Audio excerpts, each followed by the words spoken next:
हम निकालेंगे लूका की पुस्तक, उसका 23 और उसका 34 वचन को हम पढ़ेंगे। तो वहां पर लिखा है, हे पिता इन्हें क्षमा कर, क्योंकि ये नहीं जानते कि ये क्या कर रहे हैं।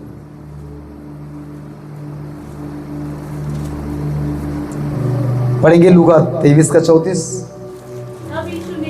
तब यीशु ने कहा, हे पिता इन्हें क्षमा कर, क्योंकि ये नहीं जानते कि क्या कर रहे हैं। और उन्होंने चिट्ठियां डालकर उसके कपड़े बांट लिए।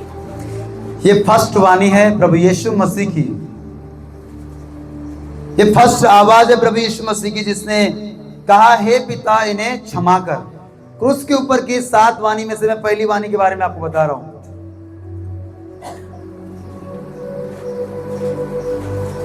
भैया थोड़ा पीछे हटो रंजीत, मुझे दिखना चाहिए पीछे, ठीक। इनको लिखे बहुत जगह है भी, इसलिए तो मैंने सब आगे किया। अभी कल वाला पुल वहां रखूंगा संडे को, क्योंकि इसी लोग नहीं पीछे आसपास बैठेंगे। हालेलुया। हे पिता इन्हें क्या कर, क्षमा कर। क्षमा करने की मीनिंग बोलने में नहीं होता, प्रभु ने, यीशु ने करके दिखाया।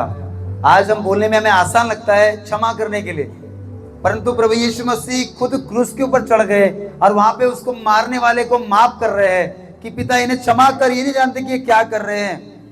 मत्ती 6:14 में भी लिखा है, यदि तुम मनुष्य के अपराध क्षमा न करोगे तो परमेश्वर भी तुम्हारे अपराध को क्षमा ना करेगा। लिखते जाइए आप एक एक वचन को, अगर आप लिख सकते हो।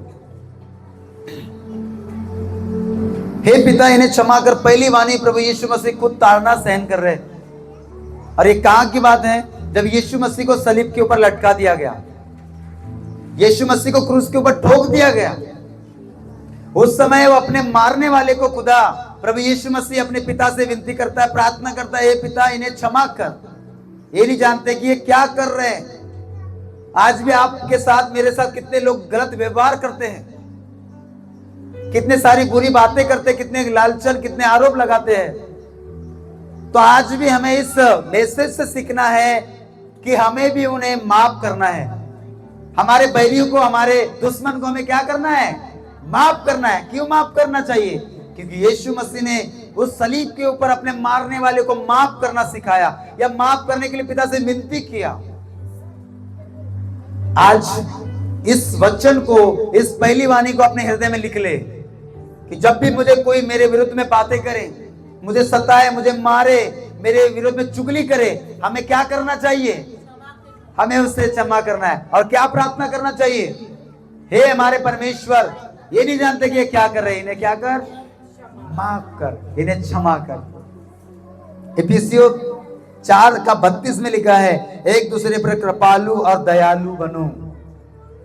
इफिसियों 4:32, एक दूसरे पर क्या बनो, कृपालु और दयालु। वचन मिल नहीं रहा है तो लिखते जाओ, देखते जाओ। इधर में नीचे देखते रहोगे तो ऐसा लगेगा कि आप सो रहे हैं। हमें दूसरों के ऊपर, जो हमारे दुश्मन हमें समझते या हम उनको समझते, हमें उनको माफ करना है। सेकंड, यीशु हमें सिखा रहे हैं कि हमें एक दूसरे पर कृपालु, दयालु, करुणामय होना है। यही पहली वाणी का मीनिंग है कि हे पिता इन्हें क्षमा कर, ये नहीं जानते कि ये क्या कर रहे हैं। क्यों नहीं मालूम था उनको नहीं पता था कि ये मेरे साथ क्या कर रहा है, इनके साथ में क्या हो सकता है। इसलिए यीशु मसीह अपने पाप से प्रार्थना करते हैं, प्रभु इन्हें माफ कर।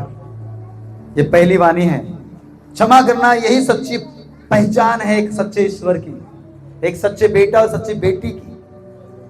अगर हम कहते कि मैं यीशु का बेटा हूं, अगर हम कहते कि यीशु की मैं बेटी हूं, पर अगर हम माफ नहीं कर पाते हैं, आपकी ये पहचान ही आपका ईश्वर की पहचान करवाएगा। अगर हम माफ करने वाली संतान है, माफ करने वाले लोग हैं, तो इसी से हमारे परमेश्वर की पहचान होगी कि इनके परमेश्वर कितना महान है। बोलो आमीन, हालेलुया। अगर हम जब माफ करते किसी को, तो इसी से हमारा ईश्वर की पहचान होती है कि इसका ईश्वर कितना महान होगा। जो ये माफ करता है तो वो कितना माफ करने वाला होगा। क्षमा करना ये सच्ची हमारी पहचान है। और हमारे ईश्वर की पहचान है। जब हम क्षमा करते हैं तब परमेश्वर हमें भी अधिक अनुग्रह देता है। जब हम क्षमा करते हैं तो परमेश्वर भी हमें क्षमा करते हैं।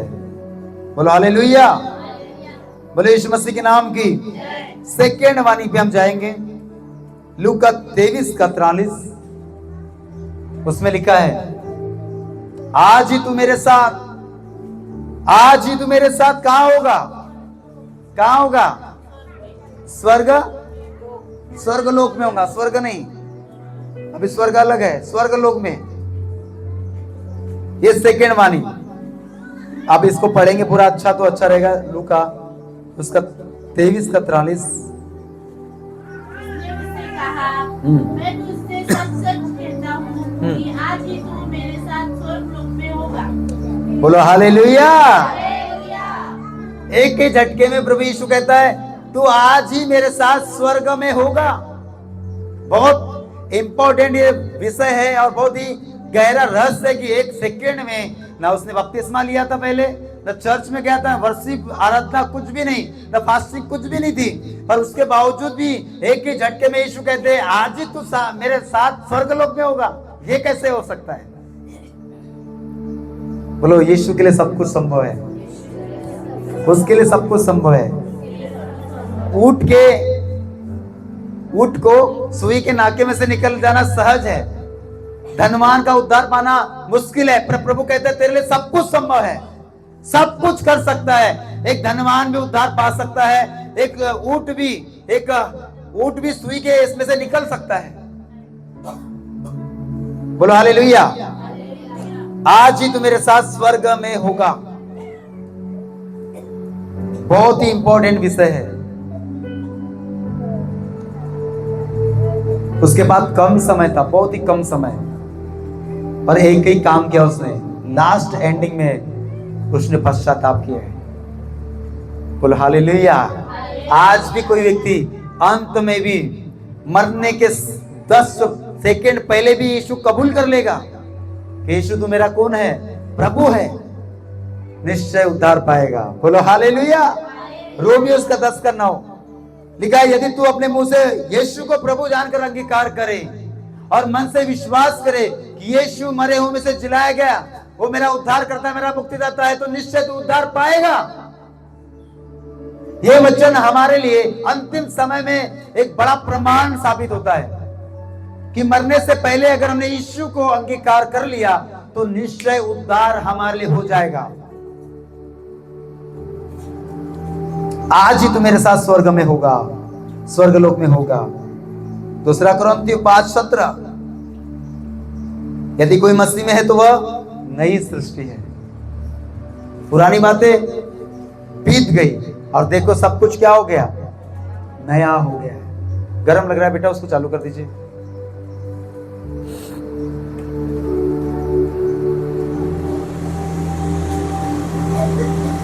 बोलो आमीन, हालेलुया। आज ही तू मेरे साथ स्वर्ग में होगा। हमने कल की रात में मैसेज सुना कि प्रभु यीशु मसीह अपने उस चेलों के साथ भोजन कर रहे थे, उस चेलों के साथ प्रभु भोजन कर रहे थे, जिसमें एक चेला क्या था? अपवित्र था। एक चेला कौन था? चोर था। उसको भी मौका देने के लिए प्रभु ने एक इंपॉर्टेंट मीटिंग उस रात को रखा था कि मैं आज इसको एक मौका देता हूं मन फिराने के लिए।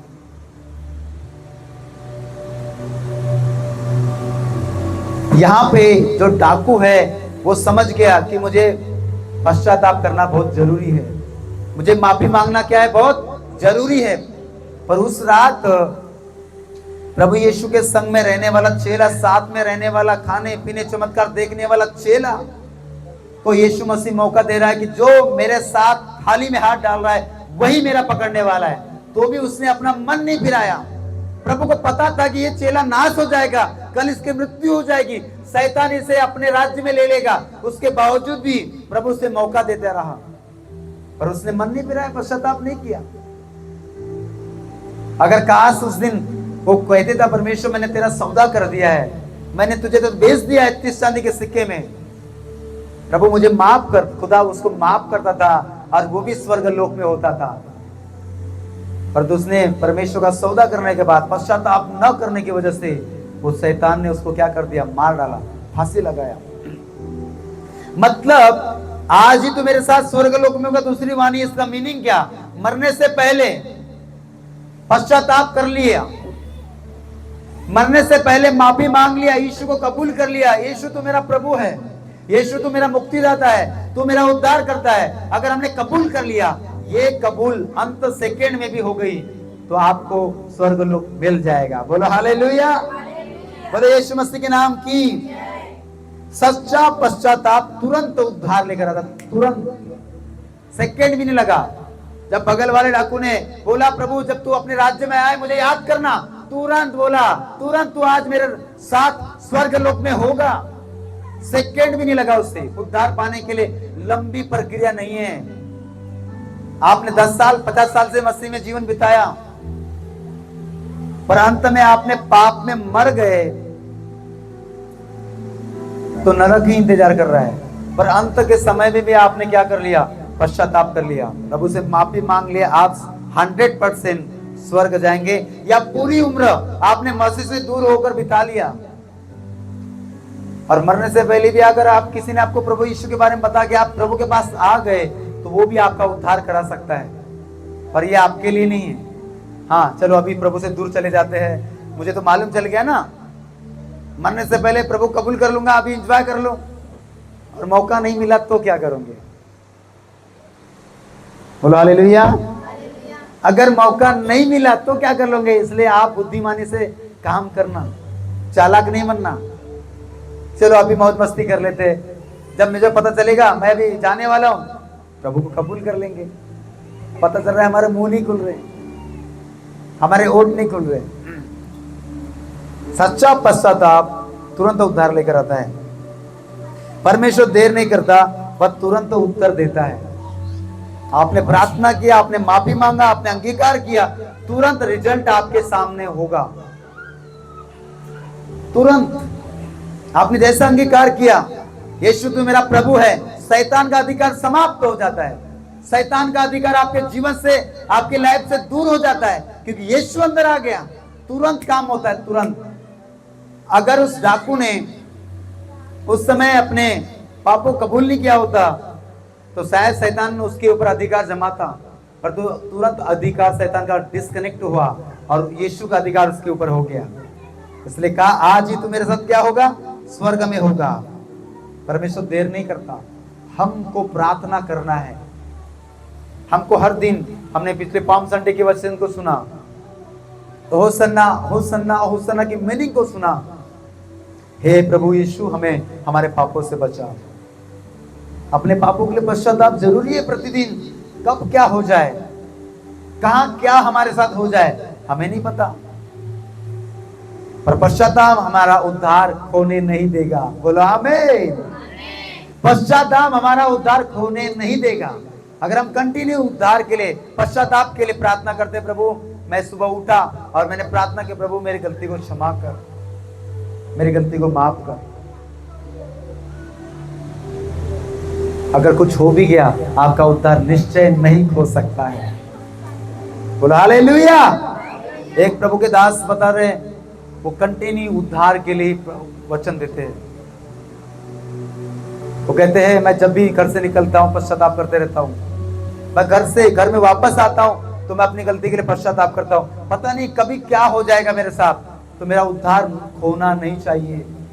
अगर मैं पाप के साथ मर गया तो उद्धार खो सकता है। पश्चाताप उद्धार को तुरंत लेकर आता है। तीसरी वाणी प्रभु यीशु मसीह ने क्या बोला? देख, यह तेरा पुत्र है और ये तेरी माता है। यूहन्ना की पुस्तक उसका 19 अध्याय 26 से लेकर 27 तक पढ़ेंगे। कोई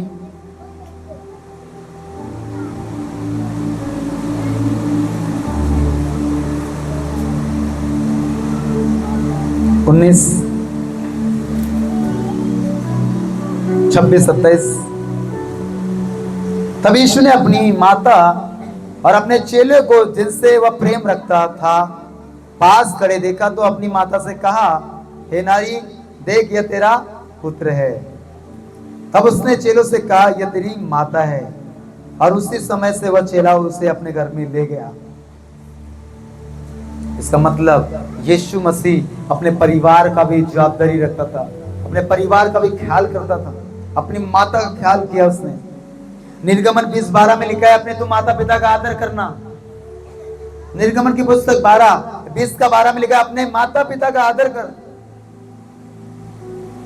क्यों प्रभु यीशु मसीह ने अपने अपने माता का बोझ अपने चेले के ऊपर देकर गया कि ये तेरी माँ है और तू इसका बेटा है, क्योंकि मैंने अपनी लाइफ तो मेरा खत्म हो गई यहां से, पर इसके बाद में तुझे इसको संभालना है। मिला निर्गमन 20:12।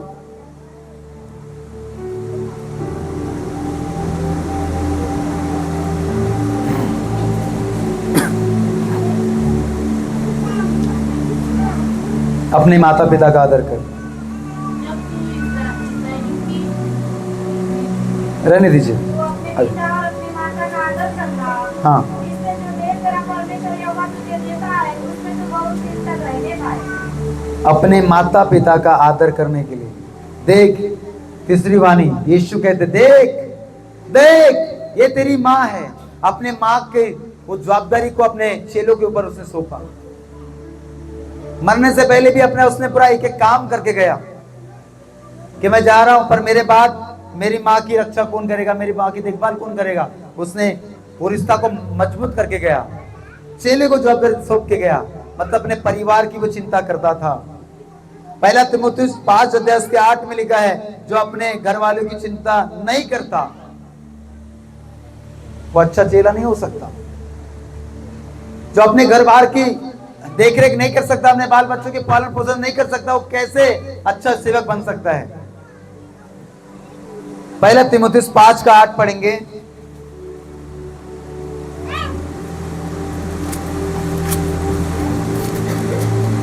और यदि कोई अपनों की और निज करके अपने घरानों की चिंता न करे, तो वह विश्वास से मुकर गया है और अविश्वास से भी बुरा बन गया है।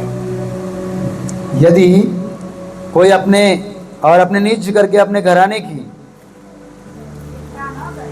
चिंता ना करे तो वह विश्वास से मुकर गया है और अविश्वास से भी बुरा हो गया। मतलब हमें ये चिन्ह देख, ये तेरा पुत्र है। प्रभु यीशु मसीह आज तीसरी वाणी के द्वारा सिखाते हैं, हमें अपने फैमिली के ऊपर ध्यान देना है, अपने परिवार के ऊपर ध्यान देना है, अपने मम्मी पापा के ऊपर ध्यान देना है, हमें अपने कुटुंब पे, अपने आप के ऊपर ध्यान देना है, अपने घर के ऊपर, घर की चिंता कि घर में क्या कमी है, क्या घटी है, दिखाए चिंता करे, वह तो विश्वास से मुकर गया है और अविश्वासी से बुरा। कुछ लोग ऐसे भी होते हैं जो ना अपने आप की चिंता करते, ना अपने परिवार की चिंता करते, किसी की परवाह नहीं। ना घर में क्या राशन है, क्या हो रहा होगा, घर का हालचाल कुछ भी ध्यान नहीं, ऐसे भी लोग होते हैं। पर तो प्रभु इस तीसरी वाणी के द्वारा हमें सिखा रहे हैं कि हमें अपना परिवार का ध्यान देना है। अपने घर में क्या तकलीफ है, हमारे घर में मम्मी को, अपने पापा को, अपने भाई, अपने सिस्टर ब्रदर को क्या तकलीफ है, हमें उनका पूछना है। घर में क्या चीज की घटी है, परिवार के ऊपर ध्यान देने के लिए ये तीसरी वाणी हमें सिखाती है।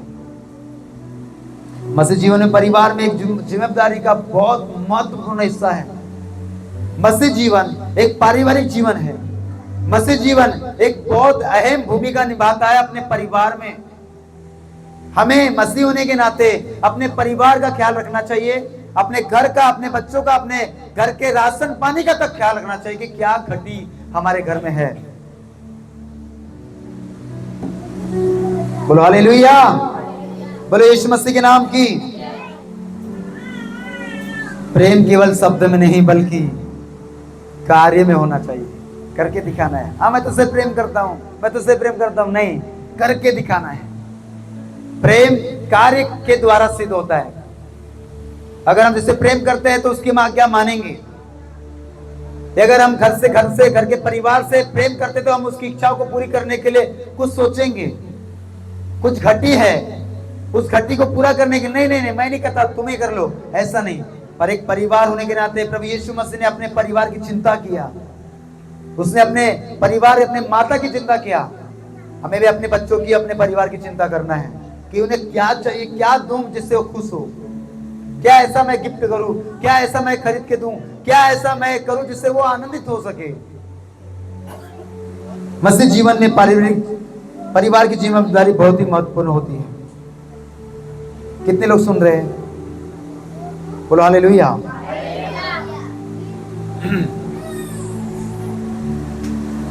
चौथी वाणी मत्ती 27 का 46 वचन पढ़ेंगे।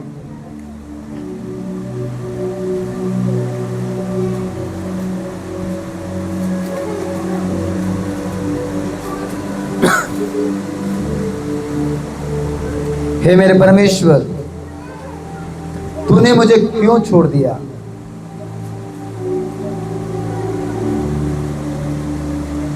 तीसरे पहर के निकट यीशु ने बड़े शब्द से पुकार कर कहा, एली एली लमा सबक्तनी, अर्थात हे मेरे परमेश्वर, हे मेरे परमेश्वर, तूने मुझे क्यों छोड़ दिया है? उसने चौथी वाणी अपने पिता से क्रूस के ऊपर बोला, प्रभु तूने मुझे क्यों छोड़ दिया? तूने मुझे इस हालात में, जबकि मुझे तेरी आवश्यकता थी इस समय, पर तूने मुझे क्यों छोड़ दिया है?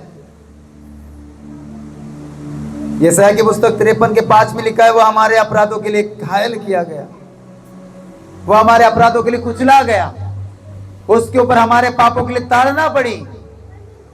वो यहां तक रोगी हुआ कि मनुष्य के समान दिखाई न देता था, इतना लहू लुहान, इतना ब्लड उसका बहा। ये यशायाह की भविष्यवाणी थी जिसको पूरा करना था कि वो हमारे लिए घायल किया गया।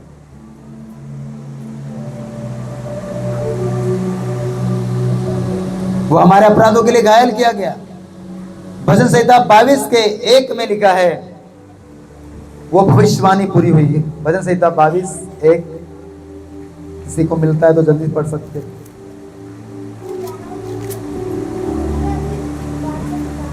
क्या मनुष्य से परमेश्वर को लाभ पहुंच सकता है?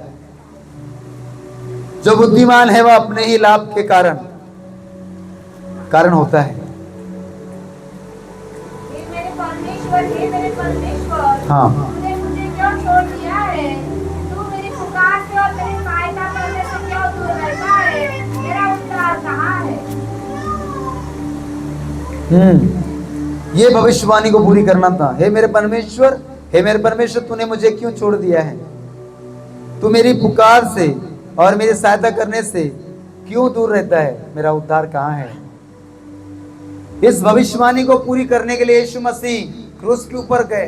कहता है, हे मेरे परमेश्वर, इसलिए वो शब्द बोला, चौथी वाणी यीशु ने पुकारा, हे मेरे परमेश्वर, हे मेरे परमेश्वर, तूने मुझे क्यों छोड़ दिया है?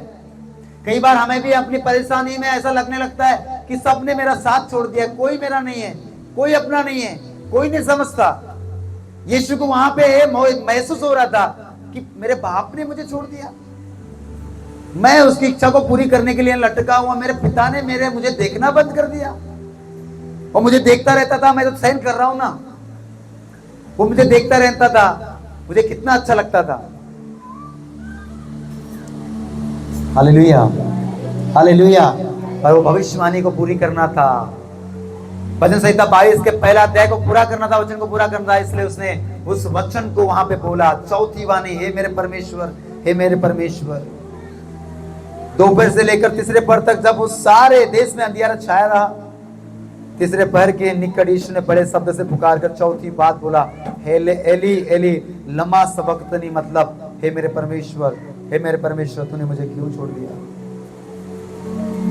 उसको दुख उस बात का नहीं था कि मैं दर्द सहन कर रहा हूं, उसको दुख इस बात का हुआ यीशु को कि मेरा बाप ने मेरे देखना मुझे क्यों बंद कर दिया है।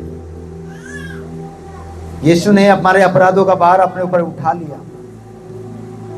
जब हम अकेले महसूस करते हैं ना, तब भी परमेश्वर हमारे साथ होता है। जब भी हमें लगता है ना कि हम अकेले हैं, हमारा कोई नहीं है, अकेलापन हमारे जीवन में महसूस होता है, इधर बैठ, तो हमें लगता है कि हम अकेले, हमें सबने छोड़ दिया है। पर उस समय खुदा हमारे पास खड़ा होता है। उसने यीशु को भी नहीं छोड़ा था, उसने यीशु को भी नहीं छोड़ा था, पर केवल देखना बंद किया था, क्योंकि उसके ऊपर पूरे मानव जाति का पाप लाद दिया गया था। पाप को देख नहीं सकता, पापी को देख सकता है, पाप को नहीं देख सकता। इतना पाप उसके ऊपर। क्या मंजर था वो, पूरी दुनिया का पाप लेकर यीशु सहन कर रहा था। क्या खूब है कुर्बानी, क्या प्यार अनोखा, क्या प्यार इस दुनिया में ले आए, मेरे ही गुनाह उसको,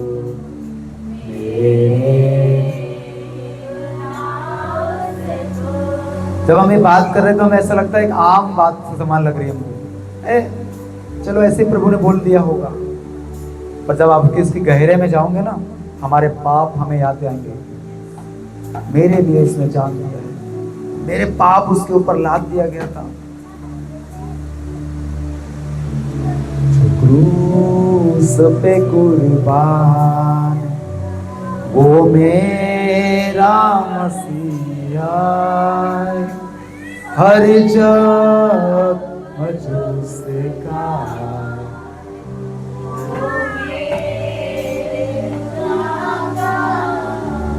यीशु ने हमारे पापों का भार अपने ऊपर उठाया। जब हम अकेले महसूस करते हैं ना, तब भी हमारे साथ रहता है, वो हमसे दूर नहीं जाता है। हमें लगता है कि मुझे छोड़ दिया है, यीशु को भी लग रहा था मुझे छोड़ दिया, सबने छोड़ दिया है, किसी का मुझ पे ध्यान नहीं है, किसी को मेरा ख्याल नहीं है। मैं यहाँ तो अपने पिता की मर्जी पूरा कर रहा हूँ ना, पर मेरे परमेश्वर तूने मुझे क्यों देखना बंद कर दिया है। उसे ऐसा लग रहा था, इस बात से वो यीशु व्याकुल होकर रो रहा था, और उसके ऊपर जो पाप था ना, उस पाप को परमेश्वर देख नहीं पा रहा था। सोचिए, आपके मेरे पापों को लेकर यीशु लटका हुआ। मैंने नशा किया, मैंने गलत काम किया, मैंने पाप किया, मैंने चोरी किया, मैंने हत्या किया, और मेरी कीमत यीशु भुगत रहा है। एक का नहीं, जितने लोग आज यीशु के ऊपर विश्वास करते हैं, उन सब के लिए वो मरा है। बहुत अद्भुत प्रेम है उसका सच में। उसके बलिदान को जब हम याद करते हैं ना, आप अकेले में आप प्रभु के निकट बैठना, उस मंजर को याद करना, उस सॉन्ग को लगाना कि परमेश्वर तूने मेरे लिए मार खाई, तेरे मार खाने से मैंने शिफा पाई है। आज एक नया गीत हमने जो गीत गाया, बहुत अच्छा खूबसूरत गीत है, पर काश हमारे पास इंस्ट्रूमेंट नहीं है, बजाने वाले नहीं है, गाने वाले बराबर नहीं, सब कुछ नहीं है, जैसा भी हुआ, पर उस गीत के द्वारा हमें बहुत अद्भुत मसा यहाँ पे महसूस हुआ है। तेरे मार खाने के द्वारा मैंने पाई शिफा। कहता है, हे मेरे परमेश्वर तूने मुझे क्यों छोड़ दिया है। यीशु ने पुकारा, चौथी वाणी वहां पर दिया। वो भविष्यवाणी पूरी कर रहा था, वो वचन पूरा कर रहा था जो उसके विषय में लिखा गया। वो घायल किया गया, कुचला गया, वो मारा गया, उसकी दाढ़ी नोची गई, उसे घुसे मारे। किसी ने ऐसा तक मारा, बोला किसने तुझे मारा, बोल किसने मारा तुझे बता। भविष्यवाणी कर, तो भविष्यवाणी करता था ना। खुदा के इतना मजाक उड़ाया गया, इतना मजाक, फिर भी वो कहता है इन्हें माफ कर। Real man of God, real परमेश्वर जो अपने मारने वाले को माफ करने का संदेश देता है, वो बाप है, अपने बेटे को माफ करने के लिए वो सिखाता है। पांचवा, वो कहता है यूहन्ना 19:28 में, मैं प्यासा हूं। यूहन्ना 19:28 में जब हम पढ़ेंगे ना, आज आपको उस बलिदान को याद करना है। इसके बाद यीशु ने हाँ, यह जानकर कि अब सब कुछ पूरा हो चुका है, इसलिए कि पवित्र शास्त्र में जो कहा गया वह पूरा हो, कहा मैं प्यासा हूँ। क्या कहा, मैं प्यासा हूँ, मैं क्या हूं। प्यासा हूँ। और भजन संहिता 42:1 में लिखा है, जैसे हिरनी जल के सोते के लिए तरसती है, वैसे हे परमेश्वर मैं तेरे लिए प्यासा हूं। किस बात की प्यास थी उसे, पानी की? किस बात की प्यास थी यीशु को? धन्य है वो। मत्ती 5:6 में क्या लिखा है? धन्य है वे जो धार्मिकता के भूखे और प्यासे हैं। यीशु को कौन सी प्यास लगी थी? धार्मिकता की, प्रभु के राज्य की, वचन की, बचाने की उसे प्यास लगी थी। उसने कहा मैं प्यासा हूं। किसका प्यासा? आपको मुझे बचाने की प्यास उसके अंदर थी, आपको मुझे छुड़ाने की उसके अंदर प्यास थी। जैसे जल के लिए हिरनी प्यासी और हाँफती रहती है, हे मेरे परमेश्वर मैं तेरे लिए प्यासा हूं। मत्ती 5:6 में लिखा, धन्य है वे जो धार्मिकता के भूखे और प्यासे हैं। हमें भी परमेश्वर की उपस्थिति के लिए प्यास होना चाहिए कि मैं खुदा की प्रेजेंस को कैरी करके चल सकूं, उसकी उपस्थिति को मेंटेन कर सकूं, उसकी उपस्थिति को मैं अपने जीवन में लेके चल सकूं। ऐसी प्यास, ऐसी भूख हमारे हृदय में आना चाहिए। आज कुछ लोग चर्च में आते हैं, कलीसिया में आते हैं, उसकी उपस्थिति को लेके जाते हैं पर मेंटेन नहीं कर पाते, पाप में चले जाते, प्यास बुझ जाती है, उपस्थिति चली जाती है। पर मेंटेन करना कि मैं क्या हूं, उसकी उपस्थिति के लिए प्यासा हूं। आत्मिक प्यास हमें परमेश्वर के करीब में लेके जाती है। बोलो हालेलुया। कितने लोग जाग रहे हैं? बोलो आमीन, आमीन। कहता है मैं प्यासा हूं। आत्मिक प्यास खुदा के करीब में लेके जाती है, शारीरिक प्यास संसार में लेके जाती है। हमें किसकी प्यास रहना चाहिए? आत्मिक प्यास।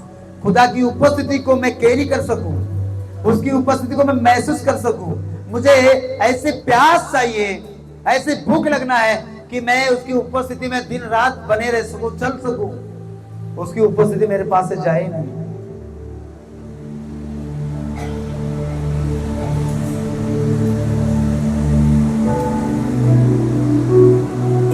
आत्मिक प्यास हमें चाहिए। खुदा से बोले, प्रभु मेरे अंदर भी प्यास दे, प्रभु तू मेरे अंदर भी प्यास दे परमेश्वर। कई बार मेरी प्यास संसार के लिए होती है परमेश्वर, कई बार हमारी प्यास प्रभु किसी चीज को पाने के लिए होती है प्रभु। पर तो आज इस वचन, इस वाणी के द्वारा हम सीख रहे खुदा कि ये प्यास आत्मिक होना है, ये प्यास आपके करीब में आने के लिए होना है। ये प्यास प्रभु हमें स्पिरिचुअल लाइफ को, आपकी उपस्थिति को मेंटेन करने के लिए होना है प्रभु। ये प्यास हमारे हृदय में जगह, हम भी एक आत्मिक प्यास में पड़े ताकि ये प्यास आपके करीब में हमको लेकर आए। धन्यवाद ईश्वर। आत्मिक प्यास ही हमें परमेश्वर करीब में लेकर आती है। छठवा, उसने यूहन्ना 19:30 में क्या कहा? तब यीशु ने वह सिरका लिया तो कहा पूरा हुआ। क्या कहा? पूरा हुआ, और सिर झुकाकर प्राण त्याग दिए। एक एक वाणी को हम सुन रहे हैं। आपको बताना चाहता हूं कि आप सुन तो रहे हैं पर आपको ना अंदर कुछ फील होना है, अंदर कुछ फील होना है। क्या कहा उसने? पूरा हुआ। क्या पूरा हुआ? इब्रानियों 10:10 में लिखा है, हम यीशु के शरीर के बलिदान से पवित्र हुए। पूरा किया, उसने हमें पवित्र किया, अपने ब्लड से हमें पवित्र किया। इब्रानियों 10:10 को निकाल लीजिएगा। हाँ हाँ, छठवां ने पूरा हुआ।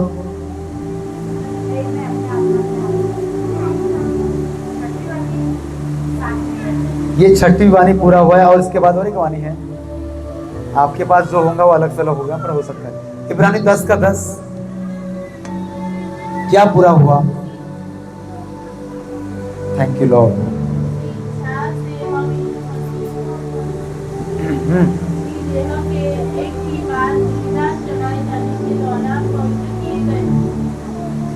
एक ही बार बलिदान किया करने के द्वारा क्या हो गए? हम पवित्र हुए। ये पूरा हुआ कि उसने हमें पवित्र करने के लिए उसने अपने आप को क्या बोला कि पूरा हुआ। मैं जिस काम के लिए आया था, मैं जिस मकसद के लिए आया था, वो पूरा हुआ। मुझे जिस परमेश्वर ने जिस काम के लिए भेजा था, वो मैंने अपना काम पूरा किया। अब आज आपकी और मेरी बारी है। आज आपकी और मेरी बारी, हमें भी अपना काम पूरा करना है। जिस काम के लिए हमें पृथ्वी पे भेजा है, हमें अपना काम पूरा करना है। कुलुस्सियों 2:14 में क्या लिखा है? कुलुस्सियों 2:14 में लिखा है, उसने हमारे अपराधों का लेख मिटा दिया। पूरा हुआ, हमारे ऊपर के अपराधों के पापों का लेख मिटा डाला। ये पूरा हुआ, पवित्र किया, ये पूरा हुआ।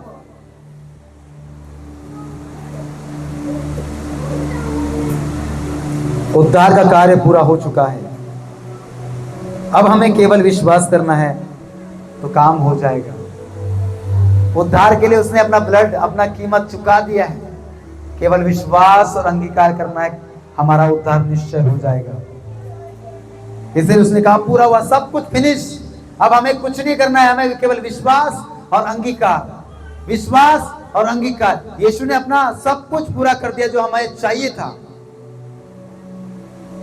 कुलुस्सियों 2:14 मिला आपको? पढ़िए। और विधियों का वह लेख और विधियों का वह लेख जो हमारे नाम पर और हमारे विरोध में मिटा डाला, हाँ, और उसे क्रूस पर कीलों से जकड़कर सामने से हटा लिया। बोलो हालेलुया, बोलो यीशु मसीह के नाम की। विधियों का लेख, पीढ़ियों का लेख क्या कर दिया? सब मिटा डाला।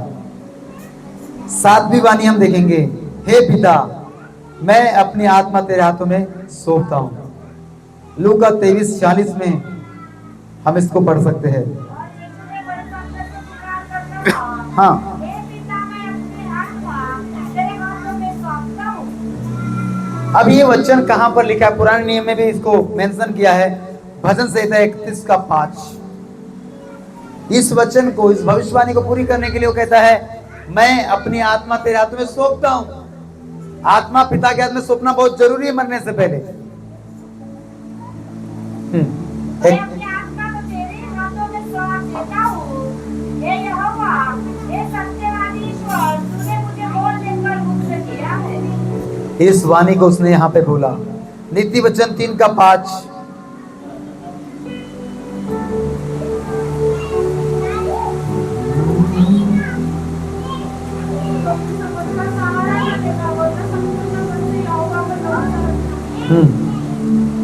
तो अपने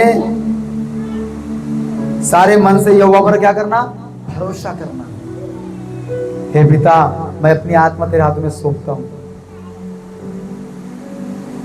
अपने आप को परमेश्वर के हाथ में सौंपना मतलब उसके ऊपर भरोसा करना कि मेरा भरोसा तुझ पर है। मैं अपनी समझ का सहारा नहीं लूंगा, पर जैसा आप कहते हैं वैसा ही मैं करते जाऊंगा। हालेलुया। हे पिता मैं अपनी आत्मा तेरे हाथों में सौंपता हूं, मतलब मैं अपना समझ का सहारा नहीं, मैं आपकी समझ के अनुसार चलूं, मैं आपके वचनों के अनुसार चलूं, जैसा आप चाहते हैं वैसा मैं करने पाऊं। हे पिता मैं अपनी आत्मा तेरे हाथ में सौंपता हूं। जीवन का अंतिम क्षण पूरा संपूर्ण हुआ। जब हम सब कुछ परमेश्वर को सौंप देते ना, तब सच्ची शांति हमें मिलती है। बोलो आमीन, आमीन, हालेलुया। जब हम उसके हाथ में सब कुछ सौंप देते हैं कि तूने मेरा उद्धार किया, सब कुछ तूने प्रिंस किया है, सच्ची शांति यहां से स्टार्ट होती है। प्रभु यीशु मसीह की 7 वाणी हमें क्या सिखाती है? क्षमा करो, माफ करो, पश्चाताप करो, प्रेम और जिम्मेदारी किसी को सौंपना है, हमें लेना है। कठिन समय में विश्वास रखना है, परमेश्वर के लिए हमें प्यास होना है, विश्वास का काम पूरा करना है और अंत तक वफादार विश्वासों के बने रहना है। क्रूस हार नहीं बल्कि हमारी जीत का प्रतीक है। बोलो आमीन। क्रूस हमारे लिए हार नहीं परंतु जीत का क्या है? प्रतीक है। हम जीत चुके हैं। मौत को हमने, प्रभु यीशु मसीह ने हरा दिया, मतलब हमने मौत के ऊपर फतह पाई है, हमने बीमारी के ऊपर फतह पाई है। क्रूस हार नहीं बल्कि हमारे लिए क्या है? जीत का प्रतीक है। जहां दर्द है वहीं से चंगाई शुरू होती है। बोलो हालेलुया। सब कुछ पूरा हुआ, सब कुछ फिनिश हुआ। इस 7 वाणी के द्वारा हमें बहुत कुछ सीखने को मिला। खुदा ने एक एक चीज में हमें समझाया है। क्रूस हार नहीं हमारे लिए जीत है। आज सारी दुनिया में क्रूस का मैसेज दिया जाएगा कलीसिया में, मतलब एक जीत, हमारी चंगाई की जीत, हमें विजय जीवन जीने के लिए जीत, हमें एक आशीषित जीवन जीने के लिए एक जीत, हमारे हारा हुआ जीवन नहीं, आप एक जीता हुआ जीवन देने के लिए एक सिंबल है, प्रतीक है कि हम जीत चुके हैं। हमने मौत के ऊपर फतह पाई है, हमने बीमारी के ऊपर विजय पाया है, हमने मौत को जीत लिया है। हालेलुया। अभी आज प्रभु यीशु मसीह को क्रूस के ऊपर लटका तो गया, पर अभी वेट करो, तीसरा दिन मुर्दों में से जी उठने का दिन आने वाला है। बोलो आमीन। हालेलुया। सच में आइए अपने सामने हम खड़े हो जाएंगे।